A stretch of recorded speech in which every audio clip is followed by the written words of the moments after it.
एक समय ऐसा था जब हिंद महासागर में भारतीय जहाजों का दबदबा हुआ करता था। दक्षिण भारत का चोल साम्राज्य सिर्फ जमीन पर राज नहीं करता था, बल्कि समुद्रों पर भी उसकी ताकत का असर दिखाई देता। उसके जहाज श्रीलंका से लेकर इंडोनेशिया तक, मलेशिया और मलक्का तक पहुंचते। प्रधानमंत्री नरेंद्र मोदी विदेशों से चोल काल की प्राचीन मूर्तियों और धरोहरें वापस ला रहे हैं, तब इतिहास एक बार फिर चर्चा के केंद्र में।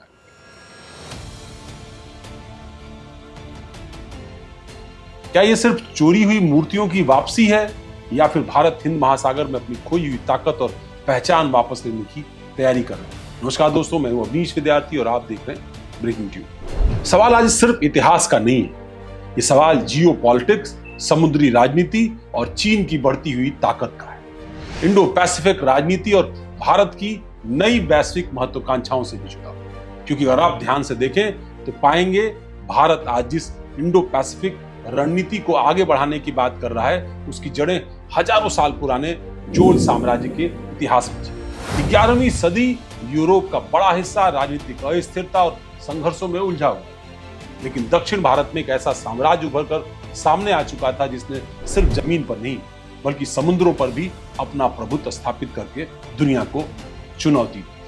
वो कौन था?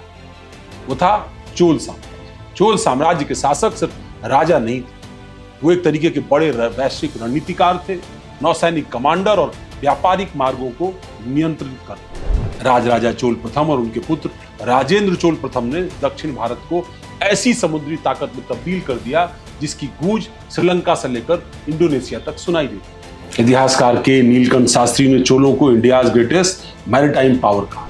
चोल साम्राज्य की नौसेना उस दौर की सबसे संगठित शक्तिशाली नौसेनाओं में गिनी जाती। उनके जहाज श्रीलंका पहुंचे, मालदीव पहुंचे, म्यांमार, सुमात्रा, जावा और मलक्का तक। उन्होंने वहां पर भारतीय प्रभुत्व को स्थापित किया। सिर्फ एक सैन्य विस्तार नहीं था, बल्कि व्यापार, संस्कृति, धर्म और रणनीतिक नियंत्रण का भी एक विशालतम नेटवर्क। अगर दुनिया के सबसे बड़े, सबसे महत्वपूर्ण समुद्री रास्तों की सूची बनाई जाएगी तो उसमें स्ट्रेट ऑफ मलक्का सबसे ऊपर दिखाई, और इसीलिए आज वो चर्चा का विषय। यही समुद्री रास्ता हिंद महासागर को प्रशांत महासागर से जोड़ता है। सिर्फ 900 किलोमीटर लंबा यह जलमार्ग दुनिया की अर्थव्यवस्था की धड़कन माना। आज दुनिया का लगभग 25% व्यापारिक जहाज, चीन की लगभग 60% ऊर्जा आपूर्ति, जापान और दक्षिण कोरिया के बड़े हिस्से का तेल व्यापार और एशिया के बड़े व्यापारिक नेटवर्क इसी रास्ते से। हर साल करीब 90,000 से ज्यादा जहाज इस स्ट्रेट से होकर गुजरते। अगर किसी वजह से मलक्का बंद हो जाए तो पूरी एशियाई अर्थव्यवस्था दरअसल हिल सकती। इसीलिए रणनीतिक दुनिया में एक शब्द बहुत मशहूर है, मलक्का डायलेमा। यह शब्द खास तौर पर चीन के लिए इस्तेमाल किया। चीन आज दुनिया की सबसे बड़ी अर्थव्यवस्था है, लेकिन उसकी सबसे बड़ी कमजोरी है समुद्री ऊर्जा की आपूर्ति। चीन का अधिकांश तेल पश्चिम एशिया, अफ्रीका से आता है और यह तेल मलक्का स्ट्रेट से होकर गुजरता है। अगर किसी युद्ध या संघर्ष की स्थिति में रास्ता ब्लॉक हो जाए तो दरअसल चीन की अर्थव्यवस्था पर भयंकर इसका असर पड़ सकता है। इसलिए चीन पाकिस्तान के ग्वादर पोर्ट, श्रीलंका के हम्बनटोटा पोर्ट, म्यांमार के इकोनॉमिक कॉरिडोर और दक्षिण चीन सागर का सैन्यीकरण जैसी परियोजनाओं पर अरबों डॉलर खर्च कर चुका है। लेकिन इस बीच भारत भी अपनी रणनीतिक स्थितियां तब्दील कर रहा है। यहीं पर चोल साम्राज्य का इतिहास अचानक बेहद प्रासंगिक है। 11वीं सदी में राजेंद्र चोल प्रथम ने एक बड़ा नौसैनिक अभियान चलाया। उस अभियान के तहत दक्षिण पूर्व एशिया में श्री विजय साम्राज्य का दबदबा था। यह साम्राज्य मलक्का क्षेत्र के व्यापारिक मार्गों को नियंत्रित करता था, लेकिन चोलों ने विशाल सेना भेजकर श्री विजय साम्राज्य को चुनौती दी। इतिहासकार मानते हैं यह सिर्फ युद्ध नहीं था, यह सामुद्रिक व्यापार मार्गों और रणनीतिक प्रभुत्व की लड़ाई थी। राजेंद्र चोल प्रथम के जहाजों ने कदरन, आज का केदाह मलेशिया जिसको कहते हैं, सुमात्रा, जावा, मलक्का क्षेत्र तक अपना पूरा प्रभुत्व स्थापित किया। यह घटना भारत के इतिहास में बेहद महत्वपूर्ण है, क्योंकि यह पहली बार था जब किसी भारतीय शक्ति ने इतने बड़े और व्यापक स्तर पर समुद्री सामरिक अभियान चलाया। यानी भारत, जिसको आज इंडो पैसिफिक रणनीति की बात कर रहे हैं, उसकी ऐतिहासिक जड़ें दरअसल 11वीं सदी के चोल साम्राज्य से जाती हैं। आज भारत सॉफ्ट पावर की बात करता है, योगा, संस्कृति, बौद्ध धर्म, भारतीय सभ्यता, लेकिन चोलों ने यह काम हजारों साल पहले शुरू कर दिया। दक्षिण पूर्व एशिया में आज भी भारतीय मंदिर स्थापत्य, संस्कृति के प्रभाव, रामायण की परंपरा, हिंदू बौद्ध संस्कृति स्पष्ट रूप से दिखती है। अंकोर वाट से लेकर इंडोनेशिया से और बाली तक भारतीय प्रभाव दिखाई दिया। चोलों ने सिर्फ व्यापार नहीं किया है, उन्होंने सांस्कृतिक प्रभाव भी वहां स्थापित किया। पिछले कुछ वर्षों में प्रधानमंत्री नरेंद्र मोदी की विदेश यात्राओं में भी कई प्राचीन भारतीय मूर्तियों और धरोहरों को वापस लाने पर विशेष जोर दिया। इनमें कई चोल काल से जुड़े हुए दुर्लभ कांस्य मूर्तियां भी शामिल हैं। 16 मई 2026 को प्रधानमंत्री नरेंद्र मोदी नीदरलैंड्स के प्रधानमंत्री रोब जेटन के हाथों एक ऐसी विरासत अपने हाथ में ले रहे थे जो 1000 साल, लेकिन आज की भारतीय रणनीति के हिसाब से बिल्कुल ताजा तरी। ये कोई साधारण कलाकृति नहीं थी, ये अनय मंगलम कॉपर प्लेट्स थी, जिन्हें यूरोप में लेडन प्लेट्स के नाम से जाना जाता है। 21 बड़े और 3 छोटे तांबे के प्लेट्स, कुल वजन करीब 30 किलो। राजराजा चोल प्रथम की उस पर मोहर लगी और तमिल और संस्कृत के शब्द उस पर रुके रहे। वो प्लेट्स चोल साम्राज्य के प्रशासन, प्रभुत्व, भूमि अनुदान और नागपट्टिनम के नाम से मशहूर चूड़ामणि बौद्ध विहार को दिए गए दान का जीवंत उदाहरण रिकॉर्ड 1862 से लीडेन यूनिवर्सिटी के संग्रहालय में ये रखी। 1862 से लीडेन यूनिवर्सिटी के संग्रहालय में ये रखी। Plates Dutch east India company के जमाने में कोरमंडल तट से निकाली। 14 साल की कूटनीतिक कोशिशों के बाद आखिरकार ये भारत लौट आई। प्रधानमंत्री नरेंद्र मोदी ने इसे हर भारतीय के लिए खुशी का क्षण बताया।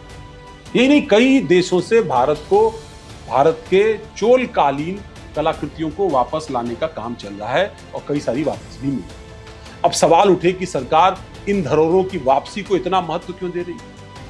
दरअसल इसकी वजह यह है, ये सिर्फ कला नहीं है, ये सिविलाइजेशन आइडेंटिटी की राजनीति है। प्रधानमंत्री नरेंद्र मोदी लगातार ये संदेश देने की कोशिश कर रहे हैं कि भारत सिर्फ 1947 में पैदा हुआ कोई देश नहीं है। भारत एक प्राचीन कालीन सभ्यता है जिसकी वैश्विक शक्ति और प्रभाव हजारों साल। पिछले कुछ सालों में सरकार ने काशी कॉरिडोर, महाकाल लोक, राम मंदिर, नालंदा विश्वविद्यालय पुनर्निर्माण और प्राचीन धरोहरों की वापसी जैसे कामों पर जोर दिया। ये सिर्फ धार्मिक और सांस्कृतिक प्रोजेक्ट्स नहीं, ये भारत की ऐतिहासिक पहचान को आधुनिक जियोपॉलिटिक्स से जोड़ने की कोशिश। चोल विरासत की चर्चा भी इसी रणनीति का हिस्सा है। 2023 में नई संसद भवन के उद्घाटन के दौरान प्रधानमंत्री मोदी ने सेंगोल स्थापित किया। यह भी चोल परंपरा से जुड़ा हुआ एक प्रतीक माना गया। यानी सरकार लगातार ये संदेश देने की कोशिश कर रही है कि आधुनिक भारत की शक्ति का संबंध उसके प्राचीन इतिहास से। आज भारत सिर्फ सीमा सुरक्षा की बात नहीं कर रहा, भारत समुद्रों की राजनीति को समझ चुका है। भारत अंडमान निकोबार कमांड मजबूत कर रहा है, क्वाड में सक्रिय है और इंडो पैसिफिक रणनीति पर काम कर रहा है। हिंद महासागर में नौसैनिक मौजूदगी बढ़ा रहा है और चीन को स्ट्रिंग ऑफ पर्ल्स की रणनीति का जवाब देने की तैयारी। कोऑर्डिनेटर सिक्योरिटी डायलॉग में भारत, अमेरिका, जापान, ऑस्ट्रेलिया शामिल। इसका सबसे बड़ा फोकस इंडो पैसिफिक क्षेत्र में शक्ति संतुलन को स्थापित करना। अगर आप नक्शा देखेंगे तो पाएंगे कि अंडमान और निकोबार आइलैंड मलक्का स्ट्रेट के बेहद करीब मौजूद है। यही वजह है कि रणनीतिक विशेषज्ञ से भारत का अनसिंकेबल एयरक्राफ्ट कैरियर है। अगर कभी इंडो पैसिफिक में कोई बड़ा संघर्ष होता है तो भारत मलक्का के आसपास बड़ी रणनीतिक भूमिका निभा सकता है। और शायद यही वजह है कि चीन भारत की समुद्री ताकत को लेकर बेहद अलर्ट है। कई विशेषज्ञ मानते हैं कि भारत आज कॉन्टिनेंटल माइंडसेट से बाहर निकल रहा है। दशकों तक भारत का फोकस खास तौर पर पाकिस्तान और चीन की जमीन की सीमा पर, लेकिन अब भारत समझ चुका है कि 21वीं सदी की असली लड़ाई दरअसल समुद्रों में होगी, क्योंकि समुद्र व्यापार का सबसे बड़ा मार्ग, ऊर्जा समुद्र से आती है, सप्लाई चेन समुद्र से होकर गुजरती है और वैश्विक शक्ति भी समुद्र नियंत्रित करते हैं। और ये मध्य एशिया में दुनिया देख रही है।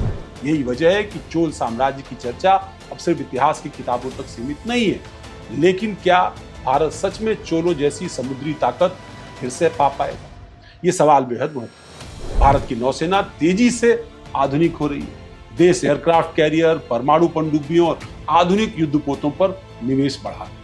INS विक्रांत इसका सबसे बड़ा उदाहरण। लेकिन चीन की नौसेना आज दुनिया की सबसे बड़ी नौसेना बन चुकी और भारत के सामने ये बड़ी चुनौती। इसलिए भारत के सामने एक और चुनौती है और भारत के पास कुछ रणनीतिक फायदे भी हैं। और वो सबसे बड़ा फायदा हिंद महासागर में उसकी भौगोलिक बढ़त, लोकतांत्रिक साझेदारियां, क्वाड सहयोग और ऐतिहासिक समुद्री विरासत। दिलचस्प बात यह है कि कुछ साल पहले तक चोल साम्राज्य भारतीय लोकप्रिय विमर्श में ज्यादा चर्चा के केंद्र में नहीं था, लेकिन अब फिल्मों में हो, राजनीति में हो, विदेश नीति में हो या सांस्कृतिक विमर्श में चोलों का जिक्र तेजी से।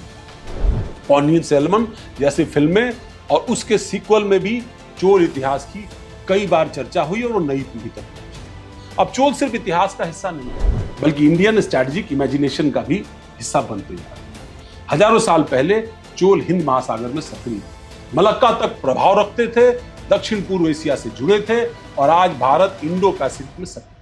मलक्का रणनीति का हिस्सा है, दक्षिण पूर्व एशिया के साथ रिश्ते मजबूत कर रहा है और इतिहास पूरी तरीके से दोहराया नहीं जाता, लेकिन उसके पैटर्न जरूर वापस लौटते हैं। आखिर में सबसे बड़ा सवाल, क्या नीदरलैंड से वापस आई चोल धरोहरें सिर्फ कलाकृतियां हैं या वे उस भारतीयता का प्रतीक है जो फिर से दुनिया को यह याद दिलाना चाहता है कि वो कभी सिर्फ उपनिवेश नहीं था, बल्कि समुद्रों का रणनीतिक खिलाड़ी। शायद यही वजह है कि आज चोल साम्राज्य की विरासत सिर्फ संग्रहालयों तक सीमित नहीं है, वह अब भारत की सांस्कृतिक पहचान है और समुद्री रणनीति और इंडो पैसिफिक विजन और वैश्विक महत्वाकांक्षाओं का दरअसल हिस्सा बन चुका है। क्योंकि इतिहास कभी पूरी तरह खत्म नहीं, वो समय के साथ लौटता है, नए चेहरों, नई रणनीतियों और नए संघर्षों के साथ। और शायद यही वजह है कि मलक्का से लेकर हिंद महासागर तक चोल साम्राज्य की गूंज आज भी सुनाई। आपको हमारा विश्लेषण कैसा लगा कमेंट बॉक्स में हमें जरूर बताएं। वीडियोस को लाइक करिए, सब्सक्राइब करिए। बहुत बहुत धन्यवाद। नमस्कार।